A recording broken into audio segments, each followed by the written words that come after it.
J'apprends à lire avec Samy et Julie le défi nature de Samy et Julie.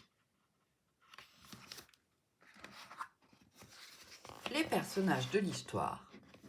Papa, Julie, la maîtresse, maman, Louis, Samy et Tom.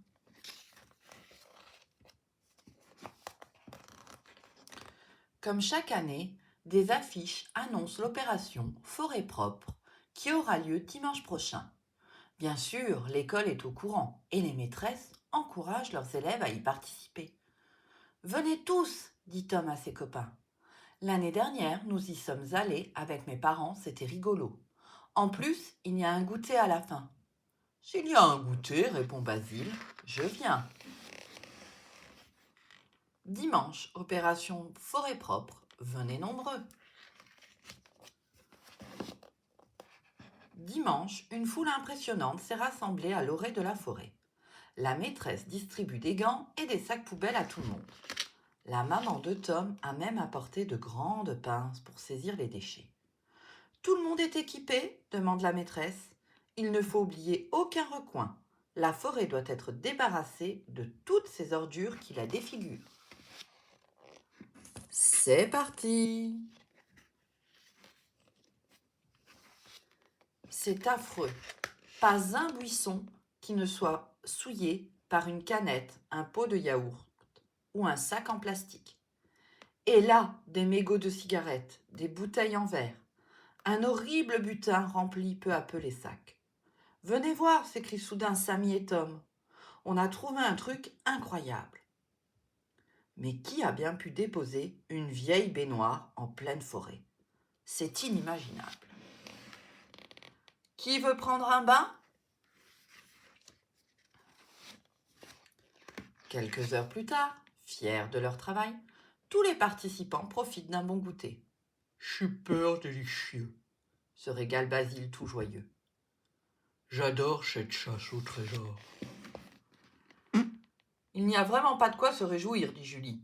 Je ne trouve pas ça drôle, cette belle nature et tous ces animaux menacés par tant de détritus. J'ai une idée, suggère la maîtresse. Si nous lancions un grand défi, l'opération zéro déchet, la famille qui aura produit le moins de déchets sera proclamée victorieuse. Êtes-vous partant? Je relève le défi, déclare le père de Louis. Nous relevons tous le défi, s'exclame papa très enthousiaste. Pour la maîtresse, hip hip hip, hurrah! De retour à la maison, la famille décide de prendre de nouvelles habitudes. Stop aux bouteilles en plastique. On va boire l'eau du robinet pour commencer, décide maman. Oui, tu as raison, dit papa, mais il faut faire plus pour gagner le défi. Le voilà qui se rue sur l'ordinateur et fouille sur Internet. Samy regarde et lit. Recyclage organique, lombric. Tout cela lui paraît bien compliqué.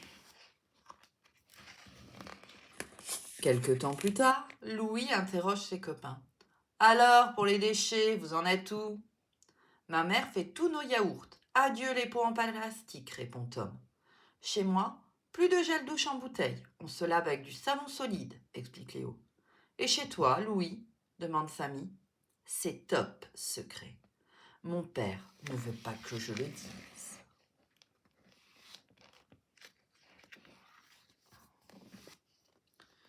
Il faut découvrir son secret, suggère Julie. On va aller espionner chez lui. Samy, Julie, Tom et Léna partent en direction de la maison de Louis. Derrière de hautes grilles, ils aperçoivent un très joli jardin. Ils guettent un quart d'heure, une demi-heure, mais rien. Personne en vue, à part 2 poulettes qui picorent de ci, de là.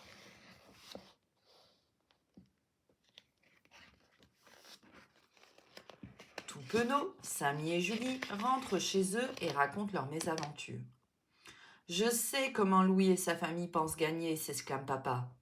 Ils donnent tout leur reste de repas aux poules qui mangent tout. Les épluchures, les croûtes de fromage et même les coquilles d'œufs dont elles raffolent. On ne pourra pas lutter contre les poules, se résigne Samy. C'est sûr, Louis va gagner. Les poules poubelles. Papa ne s'avoue pas vaincu et annonce.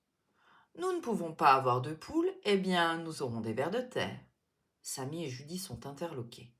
C'est simple, explique papa. Nos déchets organiques, mangés par les vers de terre, se transforment en compost. Il nous faut un lombricomposteur, s'exclame-t-il. Samy et Julie sont enthousiastes. Maman, un peu moins. On aura du bon terreau. Facile, fabriquer son lombricomposteur et bien l'utiliser. Aussitôt dit, aussitôt fait. Papa s'attelle à la construction du lombricomposteur. Ouille, aïe, les doigts de papa ne sont pas épargnés. Ce n'est pas grave, s'écrie-t-il, nom d'un petit asticot. Nous allons gagner. Arrive le moment délicat de l'installation des petites bestioles dans leur nouvel appartement. Julie est à la manœuvre. Ne les laisse pas s'échapper, s'écrie Samy. Burk, c'est dégoûtant. Quelques jours plus tard, c'est la panique dans la cuisine. Des moucherons ont envahi la pièce. Ouvrez la fenêtre, crie maman. Mais d'où viennent-ils renchérit Samy. Julie a une idée. Je crois que c'est le lombricomposteur. Il n'y a pas que les vers de terre qui aiment nos épluchures. Vite, mettons-le sur le balcon, dit papa.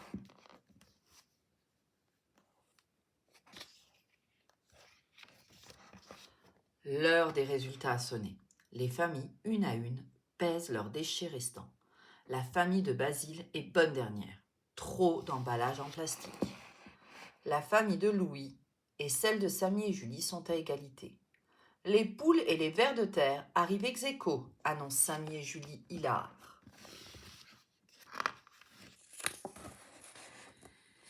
Et toi, qu'en penses-tu? Que penses-tu des déchets en forêt? As-tu déjà participé à une action de ramassage des déchets? Cuisines-tu avec tes parents pour réduire les déchets? Et toi, quelles sont tes idées pour protéger la nature?